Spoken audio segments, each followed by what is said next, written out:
atividade física é importante para o nosso corpo, nós recebemos muito essa informação.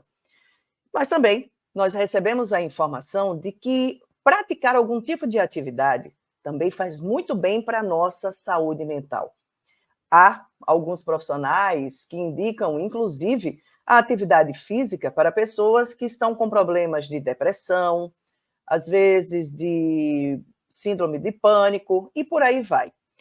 Mas por que realizar uma atividade física faz tanto bem, não só para o corpo, mas principalmente para a nossa mente e as nossas emoções? Esse é o foco de hoje do nosso Papo de Psique. E nós já agradecemos a você que está conosco a partir de agora, lembrando a você da importância da sua participação aqui no nosso programa, com os comentários aqui abaixo do nosso vídeo e também com o seu like. Você aí dando o seu like aqui embaixo, nessa mãozinha, para que esse vídeo possa ser entendido como relevante pelo YouTube e ele possa chegar até outras pessoas. O Papo de Psique é um programa que abre espaço para a saúde mental integrativa e também para a espiritualidade. E hoje, os benefícios da atividade física para a saúde mental é o tema que a gente aborda, e para isso nós trouxemos ele, que é fisiologista, consultor em saúde preventiva e integrativa, e também diretor da Lanfise, o Laboratório de Análise Física, Saúde e Exercício. Então é uma honra para a gente receber o Maurício Nader, que está aqui com a gente para conversar e dar uma geral nessa nossa saúde. Maurício, seja muito bem-vindo ao Papo de Psique. Muito obrigado, Alexandra. É sempre uma honra estar aqui presente e poder bater esse papo com um assunto que eu gosto tanto de falar, tão importante nos dias de hoje. Maurício, como eu falei, ele tem essa especialidade. Explica para a gente uma coisa que muita gente tem dúvida. O que é o fisiologista? Qual é a sua função? É muito boa essa pergunta, porque muitas pessoas têm essa curiosidade, algumas perguntam e outras ficam com essa curiosidade para elas, né? O que faz um fisiologista? Até porque que eu chamei você aqui nesse ponto de ônibus.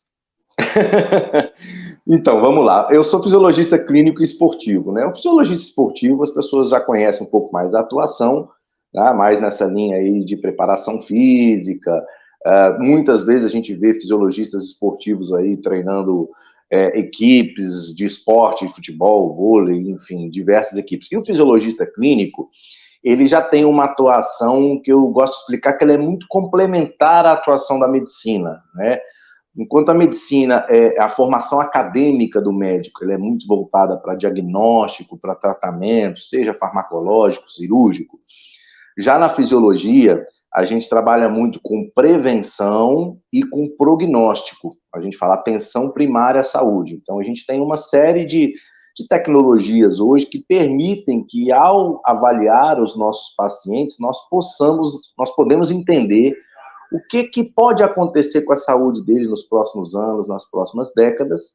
Isso é um prognóstico, a ponto da gente conseguir alterar essa rota relacionada a estilo de vida, para que ele não chegue a desenvolver um diagnóstico. Então, o prognóstico serve para dizer assim, você está numa rota de uma colisão com uma doença crônico-degenerativa, mas você não tem essa doença ainda.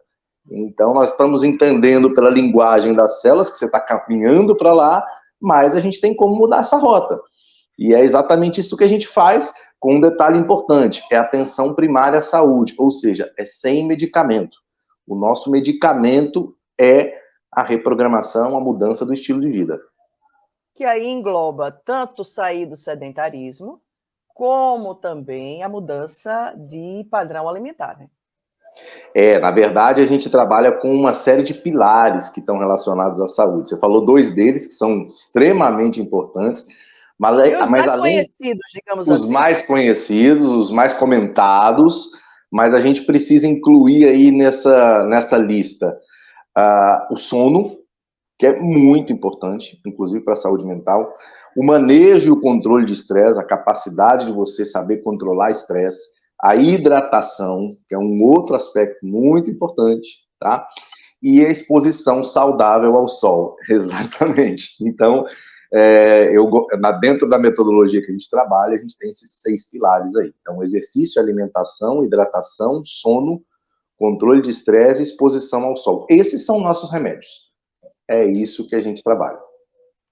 E que eu diria que são os remédios básicos para qualquer pessoa, como uma boa plantinha, digamos assim, que nós somos, dentro desse universo, né, que se chama mundo, são os pilares básicos para a gente poder se manter vivo e se manter bem. E aí, exatamente, Maurício, entra aí a atividade física, né? Ela vem e a gente escuta tanto falar disso. Olha, tem que fazer atividade física, tem que caminhar, tem que fazer alguma coisa, se movimentar. A partir de que... Por que ela é tão importante? E a partir de que idade a gente, digamos assim, já deve fazer? Eu falei assim, a que idade... E automaticamente, eu estou falando isso porque a nossa geração, creio eu, foi uma geração sem isso aqui. Sem smartphone. Então, a nossa geração, ela praticou atividade física na infância. Perfeito. A gente corria, a gente subia em muro, a gente subia em árvore, a gente jogava bola, enfim, a gente fazia muita coisa, era o dia todo correndo. Então, esse negócio de distúrbio de sono não era uma coisa exatamente que acontecia com essa geração. Mas, hoje em dia, infelizmente, é uma outra geração. E aí eu vou te perguntar, por que a atividade física é tão importante e a partir de que idade ela deve ser iniciada? Bom, vamos lá. Primeiramente, é importante a gente separar e a gente dividir o que é atividade física e o que é exercício físico. Tá? Existe uma diferença. O exercício físico é aquilo que você faz de uma forma sistematizada, o que você faz na academia. Tem uma duração programada, tem uma intensidade programada, tem um horário lá que você vai treinar, você vai fazer 20 minutos dessa atividade, você vai fazer lá a sua musculação, você vai fazer, enfim. Existe uma programação, uma sistematização. E atividade física é movimento. Então, como você bem disse, a gente é da era antes da internet, né? Uma das últimas espécies da era antes da internet. E na nossa época de criança, eu gosto de brincar, que eu falo que os nossos pais brigavam com a gente para a gente voltar para casa. Era isso mesmo. Não tem casa não, sai da rua, vamos embora, acabou, chega, né? Vamos jantar, vamos dormir, vamos almoçar. Isso, exatamente. E hoje a gente briga para eles irem para a rua, né? Ei, vamos embora, vai fazer alguma coisa, né? Sai desse celular, sai desse computador, sai dessa TV. Então, isso, na verdade, é uma situação muito preocupante, né? Porque o que acontece? Essa redução do movimento, da atividade física, já vem acontecendo desde a infância. E isso é preocupante porque uma informação básica, para vocês terem uma noção do tamanho da atividade, da importância da atividade física. O nosso cérebro, ele existe principalmente em função do movimento. Então, todo ser vivo que se movimenta tem cérebro. Todo ser vivo que não se movimenta não tem cérebro. Ou seja, aí a gente já começa a linkar o conteúdo da importância do exercício, da atividade física para a saúde mental. Né? Então, você precisa do movimento, e isso é desde da idade mais tenra, aí, desde que você é recém-nascido, né? Deixar o recém-nascido aí livre para se movimentar, enfim. Então, isso é muito importante. A gente precisa entender que a gente está entrando numa pandemia de sedentarismo, né? E que a gente precisa se movimentar, porque isso é básico, não só para a saúde física, mas também para a saúde mental. Como é que a atividade física ela funciona organicamente no nosso corpo? Com o que ela mexe? Com o que é que ela provoca dentro do nosso organismo, seja a atividade, enfim, quando a gente vai fazer algum tipo de atividade, como é que o nosso corpo reage a isso? Bom, excelente pergunta. Bom, a atividade física, que a gente está falando aqui de movimento, a gente precisa falar das contrações musculares, que é quem provoca esse movimento, tá? E hoje a gente já tem uma série de estudos mostrando que o movimento, a atividade física, ela melhora a funcionalidade de todos os órgãos do seu corpo. coração, pulmão, rim, fígado, enfim, absolutamente tudo, tá? E dentre essa melhora funcional dos órgãos, um dos que mais melhoram, que mais evolui em termos de funcionalidade é o cérebro. O cérebro é extremamente beneficiado com a prática de atividade física, tá? E a partir do momento que o seu músculo contrai, ele produz uma série de substâncias. Dentre elas, ele produz substâncias chamadas de miocina, e aí tem várias miocinas, dentre elas a interleucina 6, quando produzida pelo músculo, a irisina, que são substâncias que têm uma ação anti-inflamatória, tá? E o principal receptor de miocina é o sistema nervoso central. Então, quando eu falo de uma ação anti-inflamatória, olha só que interessante. O processo inflamatório que o nosso corpo vai sofrendo à medida que a gente vai se expondo a agentes agressores, e isso é inevitável, esse processo de inflamação vai gerando perdas de função. E isso também tem relação com perdas de função cognitiva. Só que no começo desse processo, essa perda de função ela é tão pequena que você não percebe. Mas aos pouquinhos, você começa a piorar a sua capacidade de concentração, de memorização, você começa a aumentar o seu nível de irritabilidade, seu humor começa a flutuar. Então, essas perdas de função cognitiva, elas são muito lentas.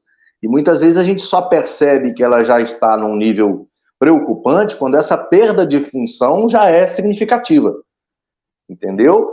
Então, a gente precisa manter o exercício regular, atividade física regular. Hoje a gente tem estudos relacionando perda de massa muscular e perda de força muscular, a demência, a Alzheimer, enfim, é uma série de condições aí neurodegenerativas que a gente precisa estar atento para isso. Então, o cérebro existe em função do movimento. Então, a gente precisa se mexer.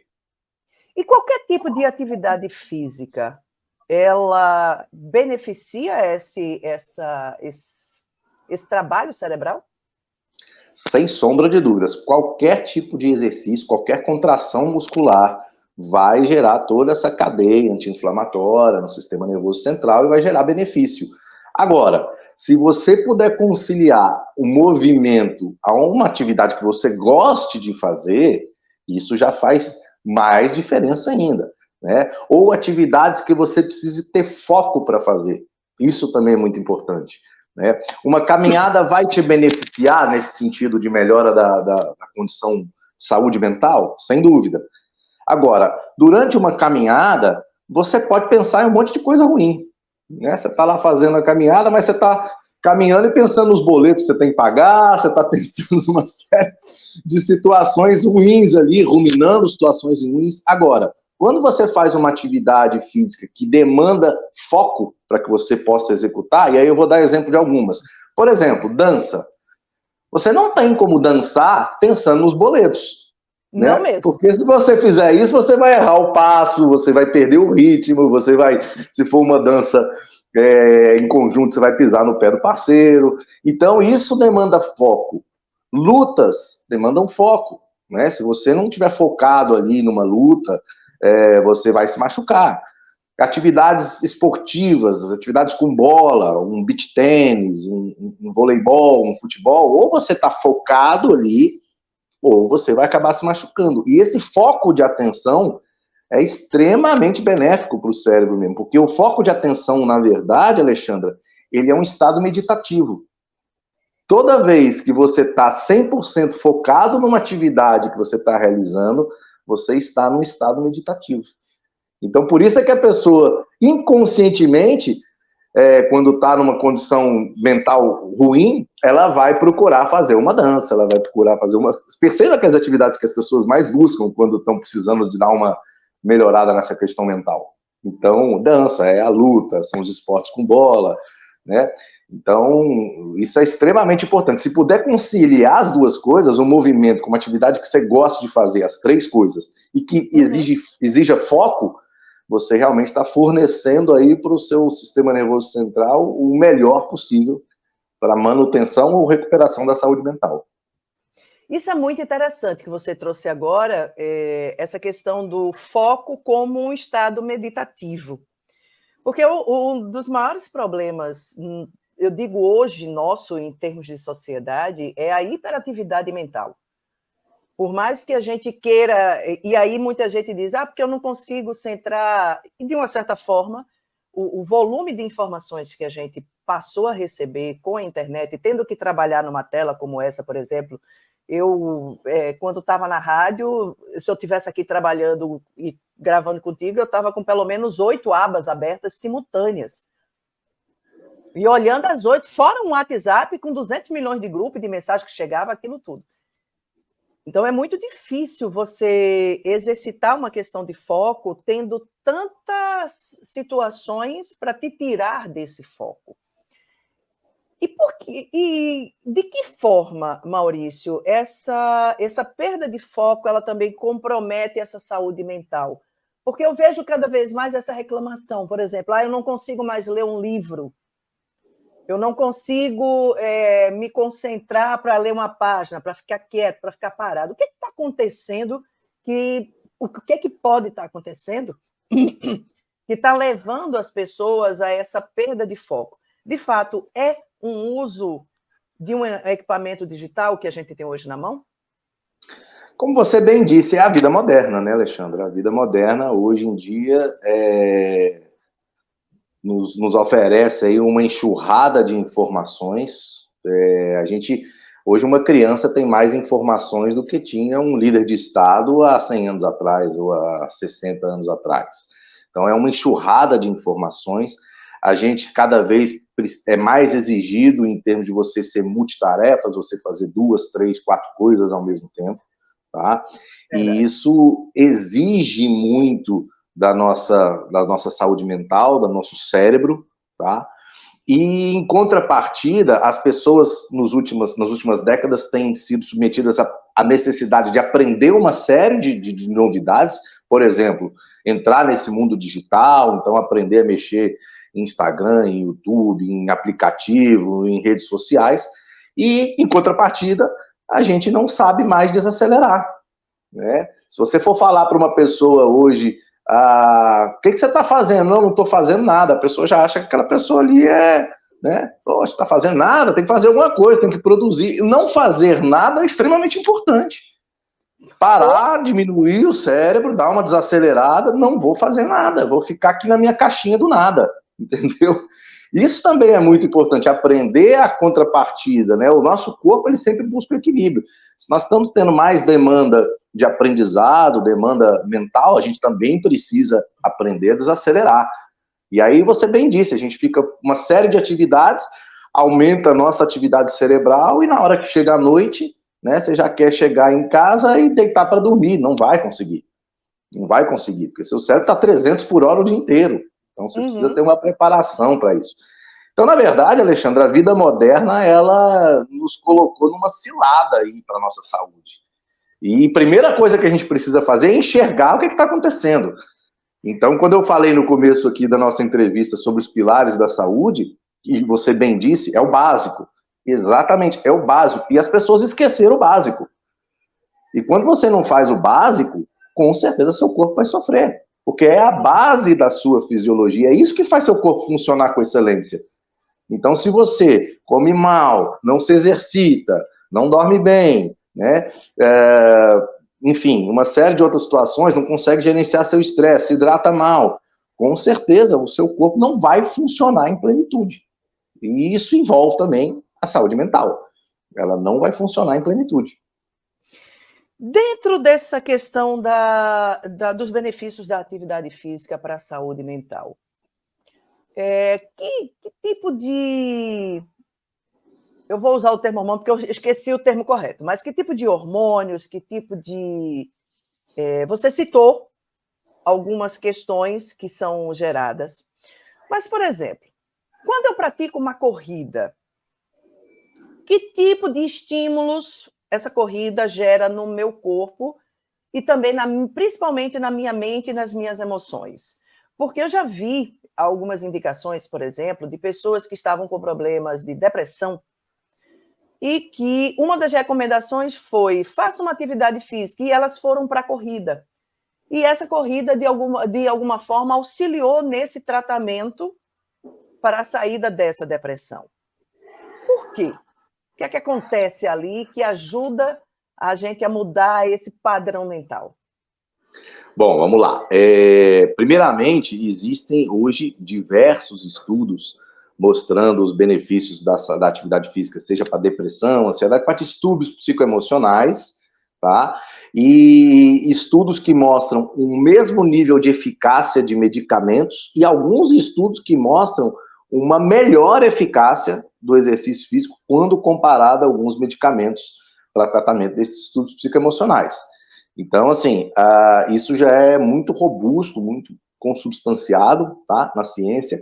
E essa recomendação da corrida é porque é uma atividade muito democrática, muito popular, qualquer um pode fazer, independente da classe social, você tem como fazer uma corrida aí na rua tranquilamente, tá? E por você estar já com todo o seus músculos funcionando, né, em atividade, em contração muscular, você já vai ter os benefícios do exercício físico. Mas, assim, fisiologicamente, é basicamente a ação anti-inflamatória, tá? Além disso, o exercício também, hoje, o músculo hoje, ele é considerado um órgão endócrino. O músculo, ele foi promovido pela ciência de tecido para órgão. Olha que beleza, hein? Tamanha importância do músculo para a nossa saúde como um todo. Antigamente imaginava-se que era só para a saúde funcional, ortopédica, diminuir risco de lesão, né, melhorar a sua capacidade funcional, capacidade de realizar tarefas do dia a dia. Hoje já se sabe que vai muito além disso, tá? Então, quando existe essa contração muscular, existe a produção de diversas substâncias, tá? Inclusive regulação do nosso sistema hormonal, tá? E essas substâncias que são produzidas pelo músculo, como eu falei, anti-inflamatórias, elas melhoram a nossa atividade cerebral. Porque à medida que você diminui o que a gente chama de neuroinflamação, eu tenho uma série no meu Instagram lá de 12 capítulos falando sobre neuroinflamação. Quando você melhora essa neuroinflamação, você começa a recuperar funções. Tá? Então você tem uma produção de miocina, de irisina, ela vai circular pelo seu sistema, vai circular via sangue, tá? Por todo o seu corpo, vai chegar no sistema nervoso central e vai ter uma ação anti-inflamatória, recuperando função cognitiva. Tá? Além disso, existem estudos mostrando que o exercício promove neurogênese, ou seja, é a única atividade capaz de fazer com que você produza novas sinapses, novas conexões neurais, tá? Tudo que você aprende diferente, eu nunca fiz essa atividade física, eu nunca fiz esse esporte. Tente fazer. Porque esse aprendizado é justamente as sinapses acontecendo, tá? Você, quando aprende qualquer coisa nova, não precisa nem ser exercício físico, tá? Uma língua nova, né? Mas eu estou falando aqui de exercício, então um movimento, uma atividade esportiva que você não estava acostumado a fazer, o seu cérebro ele faz novas sinapses, novas conexões, e isso que a gente chama de neurogênese, tá? É muito importante porque você diminui o estado de neurodegeneração do seu cérebro. Tá? E vai, pra você ter uma ideia, Alexandra, tem estudos hoje mostrando que a partir dos 80 anos, metade das pessoas que passam dessa idade já tem uma degeneração a nível do sistema nervoso central significativa, tá? Perceptível em termos de memória, em termos de concentração, em termos de pausas involuntárias, repetir palavras aí sem se lembrar. Então, 50% das pessoas que passam de 80 anos. Tá? É E isso muito você, alto. muito alto. Isso você fazendo atividade física regular, você diminui significativamente esse número. Então, a gente precisa muito disso mesmo. Isso era uma coisa que, inclusive, eu ia lhe perguntar agora. Essa atividade física, então, se a gente consegue ter uma prática, ela pode nos ajudar a reverter, ou pelo menos a retardar, essas perdas cognitivas na terceira idade? Sem sombra de dúvida, sem sombra de dúvida. E para quem ainda não começou e já está ali depois dos 60, 70, e a pessoa às vezes se pergunta, mas agora, eu posso fazer alguma coisa agora, já que eu não fiz nada durante minha vida toda? Sim, pode e deve, entendeu? Hoje a gente tem estudos mostrando benefícios em octogenários iniciando atividade física, ainda com capacidade de ganho de massa muscular, tá? E o ganho de massa muscular ele é importantíssimo também para o funcionamento do sistema nervoso central. Então, não tem idade, não. Você deve começar, independente do teu histórico pregresso, você deve iniciar as atividades físicas. Né? A gente se preocupa muito com as crianças hoje em dia, pelo que a gente falou no começo aqui do nosso bate-papo, que estão cada vez se movimentando menos, tá? E hoje, inclusive, a gente tem estudos mostrando que, pela primeira vez, essa geração ela tem indícios de que o nível de inteligência delas, do QI delas, vai ser menor do que a nossa geração, tá? E dentre vários fatores, uso de telas, etc., está também incluída a redução da prática de exercício físico. Entende? Entendi. Então, assim, olha o tamanho da importância do que a gente está falando. Tá? E é muito sério, né, Maurício? Porque, veja só, a gente tem visto hoje, eu não sei, isso é uma percepção minha enquanto leiga, enquanto a pessoa que está inserida numa sociedade, mas a gente tem visto hoje um grande número, por exemplo, de pessoas com o adoecimento de Alzheimer. Sem dúvida. E senilidade. Parece-me que isso está se tornando, começou a se tornar uma coisa mais frequente. Enfim, eu conheço vários casos. E é uma geração que talvez não tenha tido uma atividade física, mas ela se movimentava, né? Porque era uma dona de casa, era um período das pessoas que as pessoas andavam mais, estavam mais no meio da rua, essa coisa toda, enfim. E se você chega hoje e diz que já há um prognóstico de que essa geração atual ela poderá ter menos, digamos, menos inteligência, isso se poderia significar também que a gente pode também ter uma incidência maior dessas doenças, tipo senilidade, mais precoce? Sem dúvida, sem dúvida. Inclusive, o meu irmão é pediatra e ele fala, eu nunca vi tanta criança com doença de adulto, como eu tenho visto hoje. Tá? Como, Inclusive depressão, hipertensão, colesterol elevado, com diabetes tipo 2, que é característica normalmente depois de 60 anos, tá? Então, isso é preocupante. Você falou do Alzheimer, e o Alzheimer, basicamente, a gente precisa ter atenção com 3 precursores, né? A gente, como eu disse, a fisiologia trabalha muito com prognóstico. Então, o Alzheimer também é conhecido, apelido do Alzheimer, é diabetes tipo 3. O Alzheimer é a diabetes do cérebro. As pessoas que têm níveis de resistência à insulina mais alto, tá? Que têm diabetes, têm um risco muito aumentado para desenvolvimento de Alzheimer. Segundo aspecto, sono. Pessoas que dormem menos de 6 horas por dia também aumentam significativamente o risco de Alzheimer. E terceiro aspecto, exercício físico. Então, se você quer prevenir o Alzheimer, controle seus níveis de insulina e glicemia, durma com qualidade e quantidade, tá? E pratique exercício físico. Você reduz significativamente os riscos de Alzheimer, tá? Sem contar que o exercício físico vai favorecer o sono e vai favorecer o controle dos níveis de glicemia sanguínea.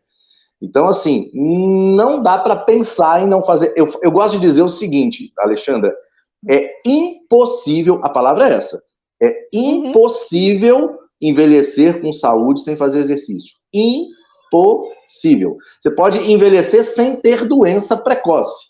Agora, com saúde plena, que é o conceito mais amplo de saúde, né? Completo bem-estar físico, mental, social, emocional, sem exercício físico, impossível. Não tem como. E aí, você está falando disso, e eu estou me lembrando dos idosos que hoje eles têm uma vida social. E aí eu estou falando de uma vida social onde eles têm grupos de idosos, onde eles viajam juntos, onde eles fazem bailes, eles vão dançar. Ou aqui mesmo, aqui no Recife, eu moro próximo a um shopping, que ele, quando dá assim, 4 horas da tarde, ele tem um encontro da terceira idade. Tem um piano ali, e tem um grupo de idosos que se reúne lá, e a galera vai conversar, vai tomar um café, vai ouvir música, vai cantar. Tudo isso é importante, né, Maurício, para que a gente possa manter essa nossa saúde mental e emocional, porque na terceira idade, o idoso se sente, às vezes, sem utilidade, ele não tem mais aquele vigor que ele tinha, ele não consegue mais fazer o que ele tinha, e muita gente não aceita isso. Não há uma aceitação do processo do envelhecimento e dessa, digamos assim, redução de uma potencialidade que se tinha antes. E o que a gente percebe é que esses idosos, e eu conheço, inclusive, tenho algumas amigas nessa faixa etária, que eu as vejo, às vezes, com uma vitalidade que muitas vezes até eu não tenho para sair.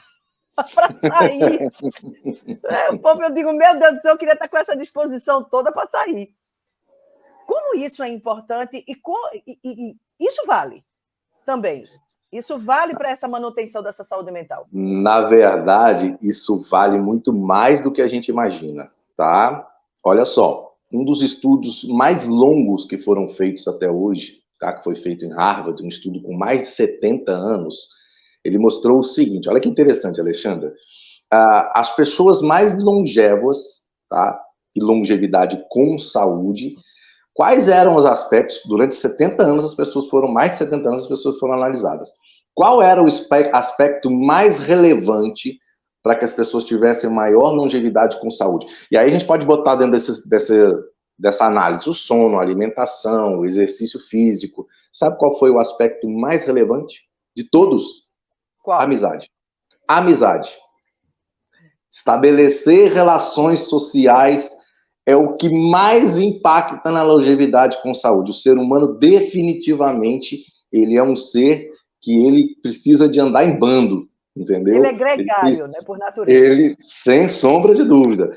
Então, isso é muito impactante na longevidade, na saúde. Então, manter relações sociais. Inclusive, tem uma série nova que saiu agora no Netflix, Como Viver 100 Anos, e fala das zonas azuis, que tem 5 zonas azuis no planeta, onde as pessoas vivem por mais tempo, tem muitos centenários lá com saúde, e essas 5 estão espalhadas pelo mundo, tá? Tem Okinawa, no Japão, enfim, tem ali na Costa Rica, então tem vários locais. E todas essas populações, elas tinham essa característica em comum, de conviver em grupo. Claro, existem outros fatores que a série aborda. E por aí sim, vai, né? Sim, mas todos eles, além de conviverem em grupo, todos eles exerciam alguma atividade, não vou dizer uma atividade profissional remunerada, mas uma atividade, eles não ficavam ociosos, eles trabalhavam, entendeu? Então, isso também é muito importante. Tá? Às vezes a gente fica contando os dias aí para chegar, contando os meses, os anos para chegar à aposentadoria, mas a aposentadoria não pode ser sinônimo de você parar a sua vida, né? Você precisa arrumar outras atividades, né, de preferência em grupo, para que você possa ter muito tempo de vida ainda pela frente. E você com tocou saúde. Você tocou numa coisa que é importante, porque muita gente só tem o trabalho como meta na vida. E aí, quando chega na aposentadoria, e eu falo trabalho, e muitas vezes é trabalho mesmo, nenhuma atividade física pratica. Ou quando muito, no caso dos homens, vai fazer aquele jogo de futebol do final de semana, que eu tiro até onda com alguns amigos meus que, de vez em quando, se machucaram e tudo, e tiveram que parar. Eu digo, olha, depois de certa idade, futebol no final de semana é atividade de risco, viu? Tem que tomar cuidado. Tem que tomar cuidado, eu falo brincando. E simplesmente as pessoas, quando chegam nesse período da aposentadoria e que parou de trabalhar, aí é quando você percebe um alto nível de depressão, um alto nível de adoecimento mental e psíquico, porque elas simplesmente não enxergam nenhuma outra utilidade na vida que não seja aquele seu mundinho. E aí, você estava falando, e eu me lembrei de uma outra coisa, atividades filantrópicas, que são atividades feitas em grupo, você fazer um trabalho social, enfim, você se unir a grupos que fazem ações sociais pelos menos desfavorecidos, isso também pode ser uma ajuda para a manutenção dessa saúde mental? Hoje os estudos eles são muito amplos, né, em avaliar a saúde mental. Então aí a gente vai falar de compaixão, aí a gente vai falar de gratidão, aí a gente vai falar de perdão, tá? E existem também estudos relacionando esses aspectos com a questão da saúde mental, né?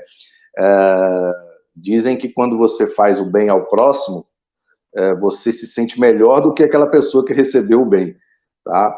E isso, na verdade, a ciência também já estuda e já mostra.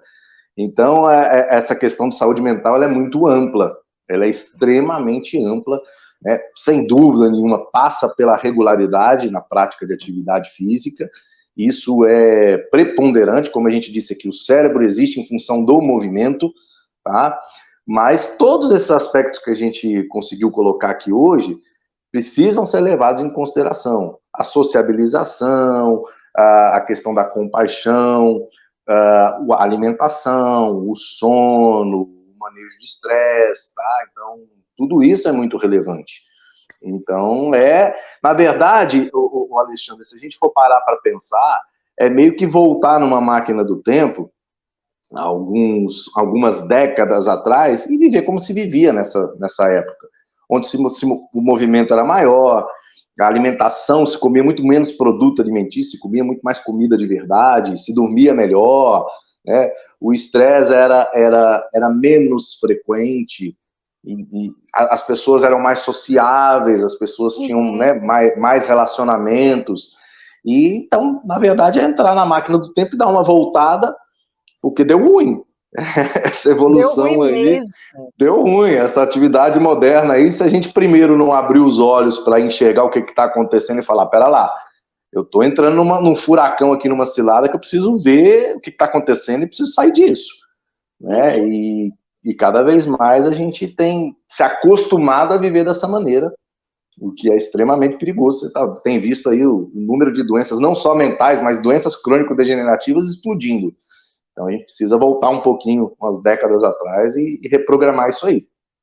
E a gente está achando que isso é normal. Agora, eu acho que o normal seria a gente envelhecer como o Ney Matogrosso, não?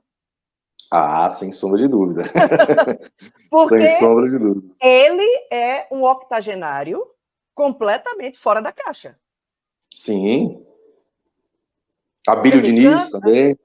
Abílio Diniz, né? Mas é interessante, eu gosto muito porque eu comentei até com você no offline aqui, que essa semana eu vi uma análise no Instagram, eu não sei qual era o profissional, eu acho que eu não salvei esse bendito desse vídeo, eu vou até catar, onde mostra assim, fazendo checklist, né, do octogenário. Mobilidade, está lá movimentando no palco. Funções duplas, cantando e dançando. Enfim, um monte de coisa que ele estava simplesmente tudo ok. Sim, impressionante. Tudo okay. Então, que a gente deixe aí Ney Matogrosso como nosso modelo aí de um envelhecimento saudável, lúcido, ativo, e que a gente possa ter ele como modelo, né? Sem sombra de dúvidas, é um grande exemplo, né? E você tem outros aí também, na mesma linha aí, o Mick Jagger também, impressionante. Mick Jagger. Como dança, como tem presença de palco, como corre ainda com aquela idade, né? Com mais de 80 anos, você fala, caramba, é impressionante. E é um exemplo, realmente. Abílio Diniz, que você citou, a gente tem uma Fernanda Montenegro ainda atuando. Sim, sim. Né? Uma Laura Cardoso ainda atuando. Sim, impressionante, né? Fantástico, assim, você vê... Se a gente for para o cinema, um Sean Connery também, que envelheceu, um Harrison Ford também, que hoje já está do Star Wars aí, que Han Solo, que hoje ainda está em atividade. Então, tanta gente que ainda está produzindo, e a gente às vezes acha que com 40, 50 anos, 60 anos, já acabou tudo e que a gente não tem mais o que fazer, e essa geração agora está mostrando que essa questão do etarismo hoje ela é preconceituosa, ela é restritiva, e que enquanto a gente tem saúde, a gente pode produzir, pode criar e pode recomeçar a vida, né, Maurício? Sem sombra de dúvida. Eu digo que a medicina, a evolução da medicina, das tecnologias em medicina, elas fizeram com que a gente viva mais tempo. Elas esticaram a nossa vida, faz com que a gente viva mais décadas, mais anos, a expectativa de vida aumentou muito. Agora, você na verdade dura mais tempo. Viver mais tempo não tem remédio, a medicina não resolve isso. O que resolve isso é estilo de vida. Entendeu? Então a medicina deu uma grande contribuição. Nós vamos viver mais tempo, mas viver mais tempo com saúde, aí depende de você ter um estilo de vida, prestar atenção em tudo que a gente comentou aqui hoje, no exercício, nas relações, no sono, na alimentação, no estresse, entendeu? Então tudo isso precisa ser bem cuidado para que a gente não somente dure mais tempo, mas para que a gente viva mais tempo, com plenitude, com felicidade, né? Eu gosto até de fazer uma brincadeira assim. Pergunto para você, Alexandra, até quantos anos você gostaria de viver? Até onde eu estivesse lúcida e produtiva. Perfeito. Mas fala um número. A ideia é essa mesmo, mas fala um número. Uns 90. 90. Aí eu pergunto assim, e o que você gostaria de fazer quando você tivesse 89 anos? O que você gostaria de estar fazendo? Um ano antes desses 90 aí. Eu gostaria de estar dando palestras, gostaria de estar conversando com pessoas, motivando pessoas a serem mais felizes e ainda gravando vídeos e dando aula. Excelente. E aí, essa fazendo pergunta... atividade física. Aí. E dançando. Show. Essa pergunta eu sempre faço, é muito comum que eu faça nas minhas consultas. E aí eu complemento o seguinte: se você tiver assim aos 89 anos, com certeza você não vai querer ir embora aos 90. Com certeza. Com certeza não. Então a gente vai só empurrando, né? Desde que a gente tenha saúde, né? Tenha autonomia para fazer as nossas atividades sozinho, sem necessidade de ajuda. E as pessoas precisam entender que isso é totalmente possível, tá? Só que isso começa agora. Tá? Não é quando chega lá na frente, não, embora nunca seja tarde, mas a gente começa a plantar agora. E aí a gente com certeza vai colher lá na frente. Então vamos embora a gente fazer esse plantio. Maurício Nader, muitíssimo obrigada pela tua presença aqui. Gente, vocês viram que o Maurício disse que lá no Instagram dele tem algumas informações e dicas. Tá aqui o Instagram do Maurício, para quem quiser, inclusive, entrar em contato, tirar uma dúvida e por aí vai. Tá aí o contato Maurício. Maurício, muito obrigada pela tua participação aqui no Papo de Psique. Foi muito massa essa nossa conversa e eu espero que a gente volte para falar sobre outros temas aí ligando saúde e mental e a nossa saúde física.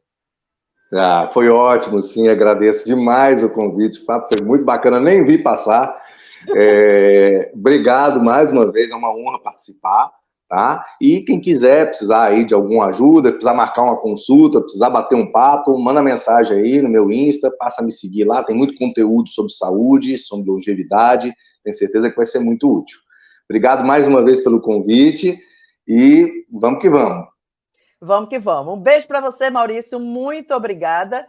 E o meu muito obrigada também a você que esteve conosco até agora, que coisa boa. Gente, não deixa de dar o teu like aqui, compartilha. Se você conhece alguém que está sedentário, pode mudar a vida a partir de hoje, passa esse vídeo para que as pessoas se empolguem, se incentivem a ter uma outra qualidade de vida e a gente possa envelhecer com saúde. Um beijo para você, fica com Deus. Semana que vem a gente se encontra aqui em mais um Papo de Psique. Até lá!